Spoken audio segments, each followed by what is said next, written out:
Ya baik, kita ke pembicara kedua. Pembicara kedua adalah guru saya yang sangat saya hormati, Dr.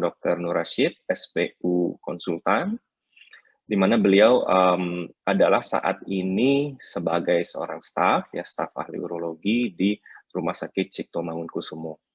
Jadi kepada Dr. Nur Rasyid akan memberikan materi tentang bagaimana transplantasi ginjal di Indonesia. Jadi beliau akan memberikan suatu pemaparan bagaimana kita mengerjakan suatu transplantasi ginjal di Indonesia dari awal sampai saat ini dan bagaimana perkembangannya. Baik, kepada Dr. Nur Rasyid, waktu dan tempat saya persilahkan. Baik, terima kasih. Izin saya share screen.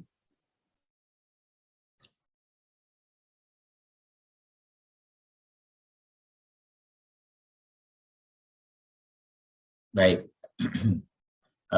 Terima kasih. Assalamualaikum warahmatullahi wabarakatuh. Selamat pagi dan salam sejahtera. Tentu saya ucapkan terima kasih kepada IDI, PBID yang telah memberi kesempatan kepada kita Ikatan Ahli Urologi di Indonesia dan lebih sempit lagi Indonesian Society of Transplant Urology untuk menggambarkan bagaimana perkembangan transplantasi ginjal di Indonesia.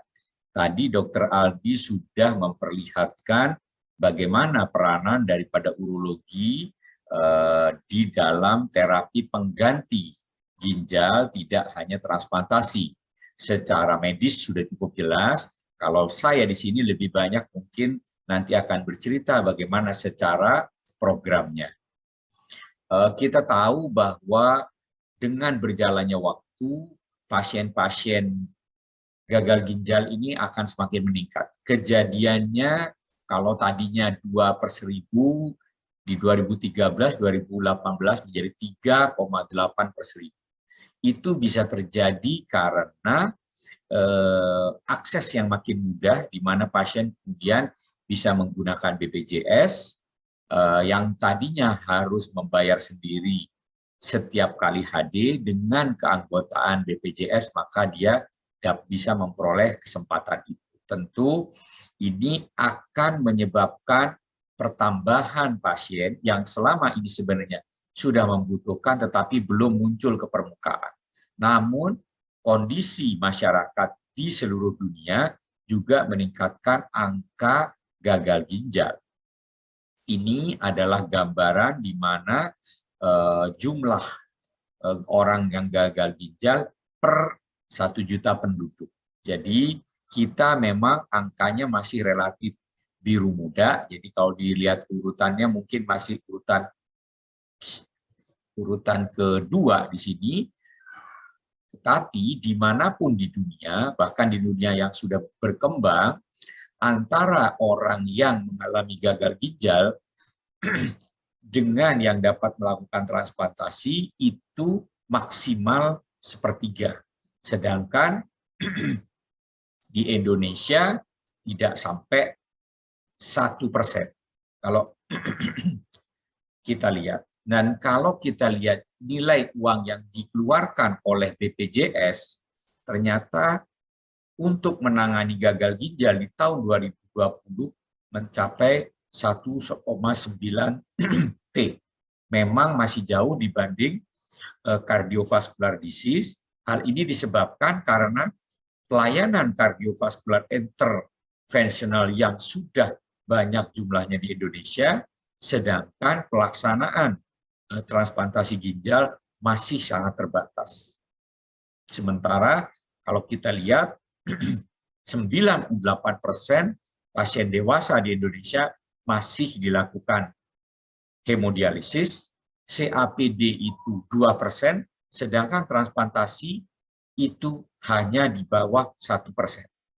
Ini yang menyebabkan kita semua harus aktif untuk meningkatkan jumlah pelayanan transplant kepada pasien-pasien yang membutuhkan terapi pengganti ginjal. Hal ini disebabkan jelas sekali pada presentasi Dr. Aldi bahwa selain angka harapan hidupnya lebih tinggi, tetapi pasien akan mempunyai kualitas hidup yang lebih baik, sehingga pasien merasakan seolah-olah mempunyai kesempatan hidup untuk kedua kalinya. Itu hal yang sangat berharga tentunya. Tidak hanya pada anak-anak, pada orang dewasa pun mereka akan menjadi produktif kembali. Ini nilai atau biaya yang dikeluarkan oleh seorang pasien apabila melakukan HD di Indonesia selama 4 tahun. Jadi selama 4 tahun nilai 400 juta itu sudah akan habis, sementara apabila melakukan transplantasi, maka kalau kita hitung 9 tahun rata-rata sebagian besar ginjal itu bertahan, maka BPJS akan berhemat sekitar 450 juta. Hal ini yang menyebabkan BPJS juga bersedia kemudian mendanai transplantasi ginjal ini. Namun pada kenyataannya belum cukup banyak center yang bisa melaksanakan. Kalau kita lihat sejarahnya, Dr. Aldi cerita tadi di Indonesia dimulai 1997, waktu itu nefrolognya adalah Prof. Sidabutar almarhum, surgeonnya Dr. David Manuputi almarhum, itu dibantu, dimentoring oleh Prof. Kazuo dari Jepang. Kalau perkembangannya saat ini, maka donornya kalau kami di RSCM memang sudah melakukan laparoskopi, tapi memang di beberapa center yang lain masih open surgery. Kalau resipiennya sebenarnya sejak 1956 transplant itu dikembangkan, belum begitu banyak berkembang di Indonesia, masih dengan open surgery. Ini lebih detail, jadi kita mulai 1997, kemudian kita mengalami resesi dunia di sini.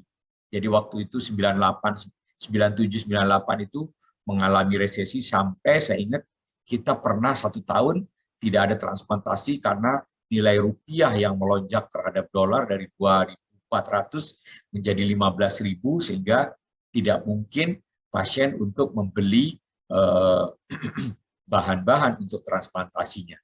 Kemudian kita mulai lagi melakukan transplantasi, meningkat jumlahnya di 2006. Kemudian 2011 kita memulai laparoskopik dan terbentuknya KTN atau Kidney Transplant, National Kidney Transplant Committee itu di 2019, 2016 dan baru aktif di 2019.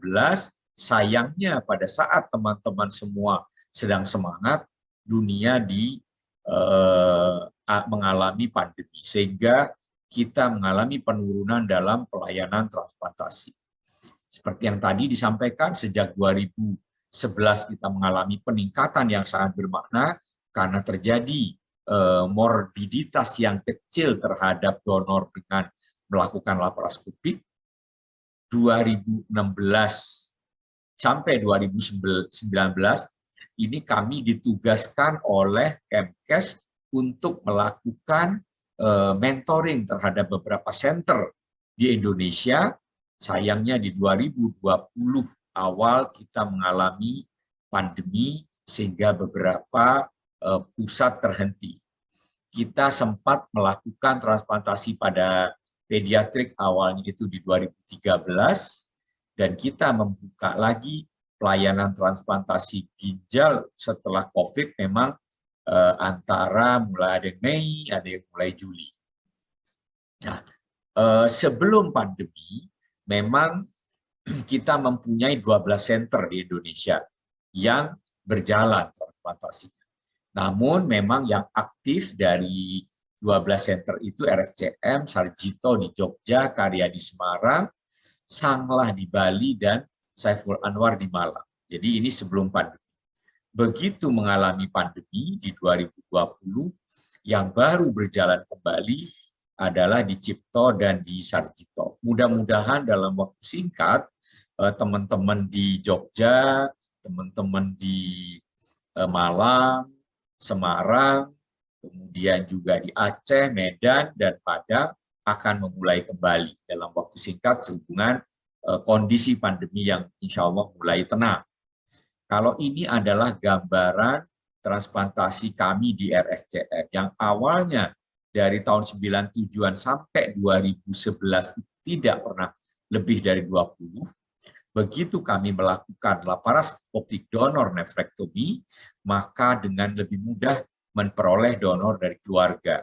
Karena donor ini biasanya 4 hari sudah pulang ke rumah dan seminggu setelah operasi sudah bisa melaksanakan aktivitas. Hal ini disebabkan karena tidak ada otot yang dipotong sehingga derajat nyerinya sangat rendah. Kita pernah mencapai di atas 150 saya ingat waktu itu, dan kemudian setelah pandemi kami di RSCM bisa mencapai kembali di atas 100. Saat ini memang masih on off sesuai dengan kondisi penyebaran COVID. Tantangannya adalah saat ini masih adanya di Jawa, Bali, dan Sumatera. Memang ada keterbatasan dari rumah sakitnya, jadi fasilitasnya, SDM-nya, kemudian sistem yang menyebabkan kita mendapatkan ginjal secara nasional itu belum berjalan, KTN-nya, disease donor juga berdasarkan kondisi kita belum memungkinkan. Saya berharap di Sanglah atau di Denpasar, di mana sosial budayanya berbeda dengan Indonesia pada umumnya, kemungkinan ini bisa menjadi pusat perkembangan disease donor di masa yang akan datang. Dan masih ada pandangan yang berbeda dari beberapa bahkan dokter-dokter yang melayani terapi pengganti ginjal yang kadang-kadang belum mendorong pasien-pasiennya untuk melakukan transplantasi. Seperti yang Dr. Aldi sampaikan, kalaupun tidak terlibat langsung, setidaknya kita sebagai tenaga medis menjadi agent of change dalam pandangan di masyarakat. Ini adalah kota-kota besar, pulau-pulau besar di Indonesia yang belum mempunyai pusat transplant.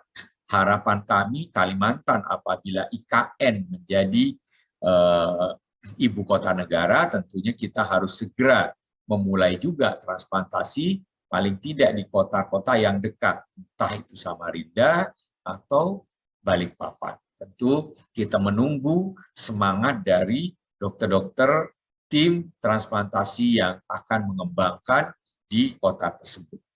Kenapa? Karena transplantasi ini sangat tergantung kepada keinginan dari sebuah tim untuk berkembang. Sebuah tim itu bisa berkembang apabila ada dukungan dari rumah sakit. Dukungan itu baik berupa SDM, pembiayaan, peralatan, dan komitmen. Sedangkan kami di organisasi profesi sudah juga bekerja secara simultan untuk mengembangkan transplantasi.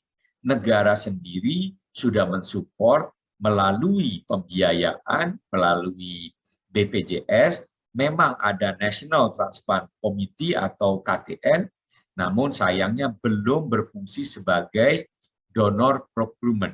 Ini yang seharusnya kita targetkan. Apabila KTN ini sudah berhasil menjadi donor procurement, saya yakin di Indonesia transplant akan bisa meningkat 10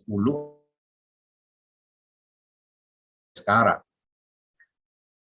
Saat ini memang dari pembiayaan masih ada perbedaan tergantung dari masing-masing daerah. Secara organisasi sudah berdiri kelompok seminat Indonesian Transplant Society. Jadi ini terdiri dari berbagai spesialisasi bidang yang terlibat dalam berbagai transplantasi organ dan jaringan. Sedangkan di dalam transplantasi urologi, salah satunya transplantasi ginjal, sudah berbentuk Indonesian Society of Transplant Urology. Nah, dengan kesadaran bahwa kita harus mengembangkan transplantasi, maka laparoskopik donor ini kita kembangkan menjadi kemampuan standar dari para spesialis urologi sejak lulus pendidikan.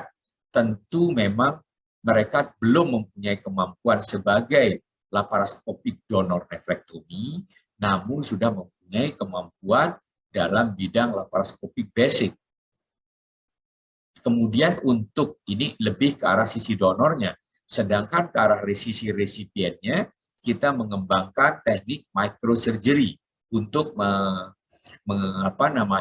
meningkatkan kualitas pelayanan, karena kita tahu sekarang sering kita mempunyai donor yang multi arteri.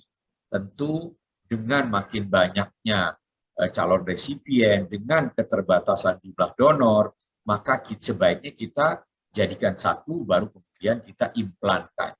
Tugas lain yang kami terima dari Kemkes adalah menjadi mentoring ke pusat-pusat transplantasi nasional di Indonesia.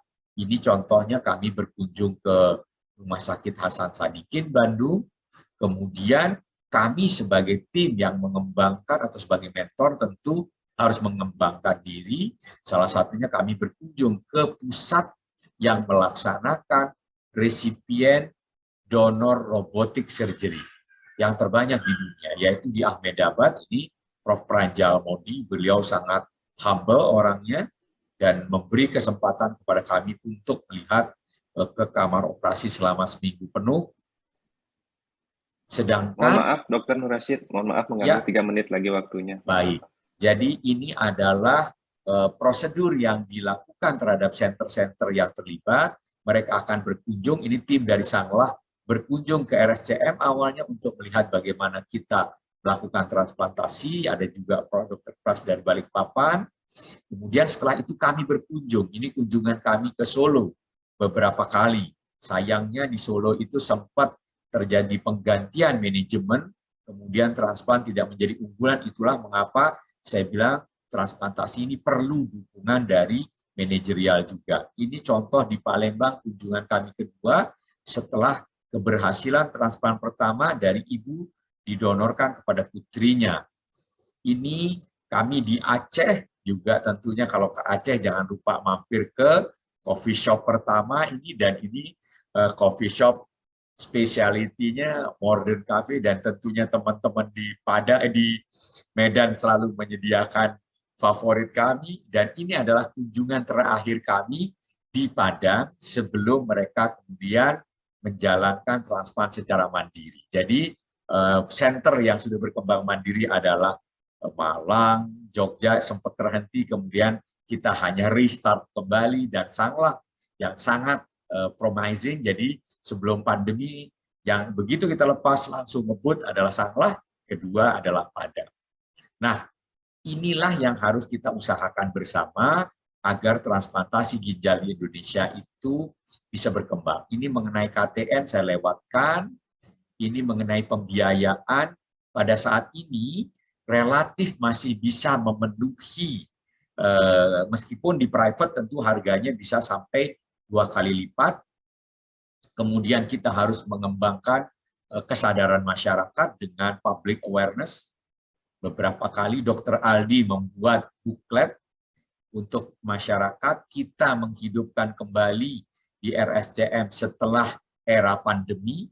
Kemudian INATS menciptakan buku konsensus di era pandemi, dan strategi yang harus kita kembangkan adalah bagaimana KTN atau National Transplant Committee ini menjadi transplant procurement dan controlling. Saat ini baru menjadi badan yang mengawasi, mengizinkan, dan kemudian mengakreditasi. Tujuan utama dari pembentukan KTN ini salah satunya adalah menjadi donor procurement tadi. Dan kita tahu mau tidak mau dengan adanya pandemi kita mengadaptasi. Alhamdulillah adaptasi yang dilakukan menggunakan konsensus ini berhasil dengan baik, sehingga pasien-pasien yang kita lakukan transplantasi aman, tidak tertular dengan COVID. Nah, maka program transplantasi di Indonesia sangat menjadi tantangan untuk bagi pasiennya untuk memperoleh akses karena masih terbatasnya. Saat ini masih menjadi problem untuk mengembangkan pusat-pusat transplant.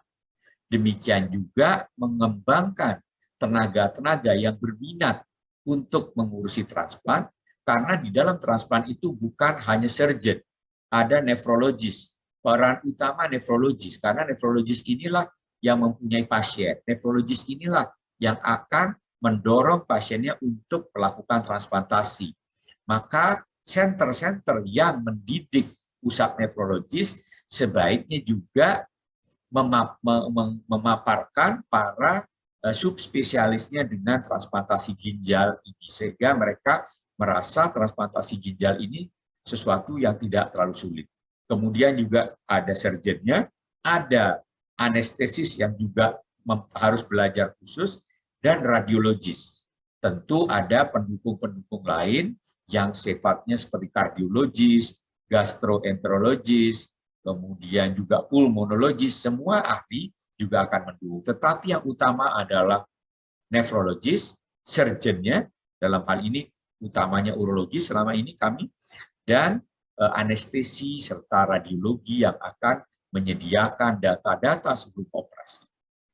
Oleh karena itu, adanya spesialis-spesialis ini yang berkembang di bidangnya masing-masing untuk memberikan pelayanan transplantasi yang baik, akan meningkatkan transplantasi dengan baik. Sebagai contoh, pada era sebelum radiologi berkembang, apabila 1 atau 2 kali 24 jam urin pasca transplantasi tidak keluar, maka akan dilakukan re-open surgery. Dengan perkembangan di teman radiologis, maka mereka bisa melakukan diagnostik dengan radiologi